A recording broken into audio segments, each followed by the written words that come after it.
ਤੁਸੀਂ ਵੇਖ ਰਹੇ ਹੋ ABP ਸਾਂਝਾ जोश जज्बा जुनून। पटियाला में निहंगों ने पुलिस पार्टी पर हमला किया, नाका तोड़ा और एक एएसआई का हाथ काट दिया। 4 अन्य पुलिसकर्मियों को जख्मी कर दिया। बड़ी घटना हुई है और पंजाब में इतना बड़ा एक दुर्घटना का होना ऐसे माहौल में जब कर्फ्यू लगा हुआ है वाकई दुर्भाग्यपूर्ण है। लेकिन 11 लोगों को इस हमले के आरोप में पकड़ा गया है और पूरे ऑपरेशन को अंजाम देने वाले पटियाला रेंज के आईजी जितेंद्र सिंह औलख हमारे साथ हैं इस वक्त। औलख साहब, सबसे पहले जिस एएसआई का हाथ कटा है उनका सर्जरी हुई नहीं हुई, उनका क्या हाल है? उनको जो हमने फर्स्ट एड राजेंद्रा हॉस्पिटल से दिला के इमीडिएटली पीजीआई में शिफ्ट कर दिया था। तो हमारे डीजीपी साहब ने श्री दिनकर गुप्ता ने डायरेक्टर पीजीआई से बात करके तो उसका इमीडिएटली इलाज भी शुरू हुआ था। जब वो एएससी पहुंचा उसके पहले डॉक्टर्स की टीम रेडी खड़ी थी। तो उसका बड़ा लंबा ऑपरेशन चल रहा है और इस वक्त भी ऑपरेशन चल रहा है जो शाम की उम्मीद है 8-9 बजे तक जाके ख़त्म होगा, जो डॉक्टर ने बताया है। डॉक्टर के पीजीआई ने डीजी साहब को ये भी बताया है कि भी जो उसका बाजू कट गई थी उसमें शार्प कट था। तो शार्प कट में वो काफ़ी पॉजिटिव साइन होते हैं कि बच जाता है। बाकी ऑपरेशन के पूरा होने के बाद पता चलेगा। वैसे होशो हवास में है वो? होशो हवास में है वो, ही इज़ कॉन्फिडेंट ऑल्सो। तो वो खुश तो नहीं इससे कि वो पूरे पूरे जोश में था कि कोई बात नहीं, ठीक हो जाएगा। तो और उसने उसका ऑपरेशन चल रहा है इस वक्त। वो तो हमने भी मौके पे देखा कि जब हाथ कट गया उसके बाद वो दूसरे हाथ से अपना हाथ खुद लेके गए। हाँ, और उसने बड़ी दिलेरी दिखाई। उसने ड्यूटी देखो, आज कर्फ्यू को रेगुलेट करने के लिए वो दाना मंडी की ड्यूटी पे था। सुबह 6:15 के आसपास की ये घटना है। तो ये एक मंडी बोर्ड का ऑफिसर भी था। तो ये जो निहंग जीप पे आए तो उसको उन्होंने पहले आके जो अपनी गाड़ी थी वो गेट में क्रैश कर दी। उसके बाद उन्होंने उतर के जो मंडी बोर्ड का ऑफिशियल था उसको उन्होंने असॉल्ट किया, मारा उसको। तो पुलिस पार्टी ने इंटरवीन किया। एसएचओ भी हमारा हाजिर था। एसएचओ ने जब इंटरवीन किया तो उन्होंने पुलिस पार्टी पे भी अटैक कर दिया। उससे ये हुआ कि भी वो सबसे पहले आपने जो वीडियो देखी है कि उसने जो अटैक करके तो हमारे एएसए की बाजू काट दी, हाथ कट गया यहाँ से लेफ्ट वाला। एसएचओ के पीछे भी एक उसकी कमर में, एक उसकी आर्म में बड़े डीप कट्स हैं। तो उसका बचाव हो गया। 2 मुलाजिम थे तो और जिनको इंजर किया, थर्ड था जो एक 5 वाला लड़का था जो मंडी बोर्ड का ऑफिस करके। तो बाकी पुलिस पार्टी इन ऑफिसर्स को संभालने लगी। तो ये मौका का फ़ायदा उठा के गाड़ी में बैठ के गुरुद्वारा साहब में चले गए। पुलिस ने एक बड़ा कमांडो ऑपरेशन किया वहां पर, आप उस पूरे ऑपरेशन की सुपरविजन कर रहे थे। कितनी देरी चला और क्या अंदर से पुलिस पे फायर किया गया था? ऐसा हुआ कि जैसे इमीडिएटली हमारी पुलिस पार्टी भी पीछे उनके आधे घंटे में पहुंच गई। पहली पुलिस पार्टी जो पहुंची है उसके बाद पुलिस पार्टी हमारे एसएसपी पहुंच गए, हम भी पहुंच गए। तो हमने उनसे बातचीत करने की कोशिश की। तो हमने पब्लिक एड्रेस सिस्टम से उनको बोला कि आप बाहर आ जाओ, आप अपने आप को पुलिस के हवाले कर दो। तो बाहर आने के बजाय बल्कि उन्होंने हमको गाली देनी शुरू कर दी।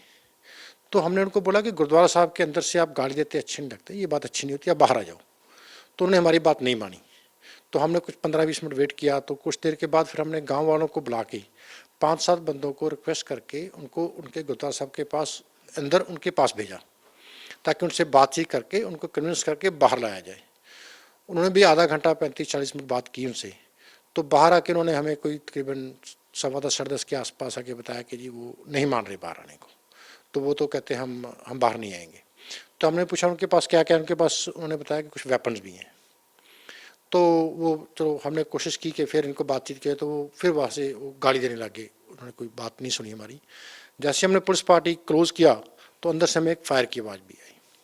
तो कुछ चीज़ चंगाड़े की आवाज़ भी आई, जैसे किसी को मार रहे होते हैं।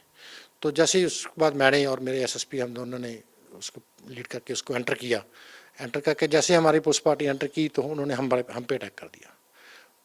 तो उसके बाद जैसे उसका फल हुआ तो हमारी जब गोली चली, पहले हमने हवाई फायर भी किया। तो एक गोली एक उनके निहंग के शोल्डर में भी लगी है। वो राजेंद्र हॉस्पिटल में ट्रीटमेंट में चल रहा है उसका। तो हमें कोई आधा पौना घंटा लगा तो हमने उनको सभी को ओवरपावर करके बाहर ले आए। उसकी सर्च जारी थी। सर्च के बाद क्या नाम 3 फायर आर्म मिले हैं, कुछ ये कृपाने वगैरह, ये गंडासे वगैरह मिले हैं। 39 लाख रुपीज़ कैश भी मिला है वहाँ से। ये इतना ज्यादा कैश कैसे आया, पता चल पाया? ये अभी इसकी इन्वेस्टिगेशन जारी है। तो डिटेल जब इनकी इंटेरोगेशन होगी तो उसमें डिटेल क्लियर हो जाए कहाँ से कैश आया। कितने लोग थे अंदर और कितनों की गिरफ्तारी हो पाई अब तक? 11 लोग अंदर से गिरफ्तार हुए हैं, तो जिनमें से एक लेडी भी है। 11 लोग बंदे पकड़े गए। ये सब किसी नशे वगैरह में तो नहीं थे, या इस तरह के ही इतनी पुलिस देखने के बावजूद भी क्यों वो सरेंडर करने के पक्ष में नहीं थे? इनका एक तो जो आप बैकग्राउंड देखोगे क्रिमिनल बैकग्राउंड है, इस पे जो मेन निहंग है उस पे 3 केस रजिस्टर हैं पहले के। एक तो चोरी का केस है, एक 300 अटेम्प्ट टू मर्डर का एक और केस है, 3 केस इस पे रजिस्टर है। एंड उसके पास जो वहाँ से 7-8 बैग्स फुल ऑफ जो भांग के मिले हैं, जो ये नशा करते हैं निहंग लोग, भांग? भांग वो उसके मिले हैं। तो वो भी नशे के लिए इन्होंने रखा हुआ था। तो वहाँ पे इनके घोड़े भी रखे हुए हैं, कोई जानवर भी रखे हुए हैं दूध के लिए, गाय भैंस वगैरह। तो वो एरिया पे जो हमने कोशिश किया पता करने, तो कोई भी गांव का बंदा इनके साथ समर्थक में नहीं आया, ना इनके साथ बात करने के लिए चाह रहा था। वो तो हमारे जब हमने उनको इंसिस्ट किया कि आप अंदर जाके हमारी तरफ से रिक्वेस्ट करो, तब वो गए, और कोई प्रोटेस्ट नहीं हुआ। किसी जत्थेबंदी के साथ इनका लिंक नहीं है, ये अपने आप ही वहाँ पे कब्जा करके बैठे हैं। बाकी इनका रेवेन्यू रिकॉर्ड चेक करके पता चलेगा कि भी इन्होंने कब कब्जा किया, कैसे कब्जा किया, किसकी लैंड है। और ये भी देखना होगा कि ये 39 लाख रुपए इनके पास आए कहाँ से? कहाँ से है, ये भी डिटेल में इसकी इन्वेस्टिगेशन की जाएगी। सारा कैश था? सारा कैश किस जगह पे रखा हुआ था? वही उसी कॉम्प्लेक्स में मिला है, जो उनका जो मेन गुरुद्वारा साहब के बाहर रहने के वाला कॉम्प्लेक्स, उसमें से मिला है। वहाँ लोगों का आना जाना तो होगा नहीं, चढ़ावा तो होगा नहीं? वहाँ पे ज़्यादा लोग नहीं आते हैं, क्योंकि इनका जो क्रिमिनल बैकग्राउंड है, जो इनका कंडक्ट है जो लोगों के साथ, जिसके पास देखो इतने इतने वेपन रखे हुए हैं, उन्हें आम लोग वहाँ पे नहीं जाएंगे। वो गुरुद्वारा साहब या किसी भी धार्मिक स्थान पे बंदा जो भी आदमी जाता है वो शांति के लिए जाता है, तो ऐसे माहौल में कोई भी नहीं जाता है। ये कितने साल से वहाँ पर रह रहे थे? जो क्लेम कर रहे हैं कि 18-20 साल से वहाँ रह रहे हैं, बाकी डिटेल इन्वेस्टिगेशन अभी जारी है। कितने ऐसे वेपन आपको मिले हैं जिनका कोई लाइसेंस नहीं है? 3 फायर आर्म है, उसके अलावा जो बड़ी बड़ी कृपानें हैं इनके पास, गंडासे वगैरह हैं, वो तो 10-15 हैं। काफ़ी मामले हैं। ये एक ही फैमिली है, अलग अलग लोग हैं? एक फैमिली के भी बंदे हैं, कुछ अलग अलग से भी इकट्ठे हुए हैं, क्रिमिनल बंदे हैं, ये बंदे इकट्ठे होकर ये तो इन्होंने क्राइम करना इनका पेशा है। तो चलिए, बहुत बहुत शुक्रिया। ये थे औलख साहब, बता रहे थे कि जो हरजीत सिंह हैं उनका क्या हाल है और क्या कुछ अंदर से इस पूरे ऑपरेशन में बरामद हुआ। लेकिन खास बात यह है कि 39 लाख रुपए इन निहंगों के पास आए कहां से, इस बात की पुलिस आगे पड़ताल करेगी। कैमरामैन अमित शर्मा के साथ जगविंदर पटियाल, एबीपी न्यूज़, चंडीगढ़।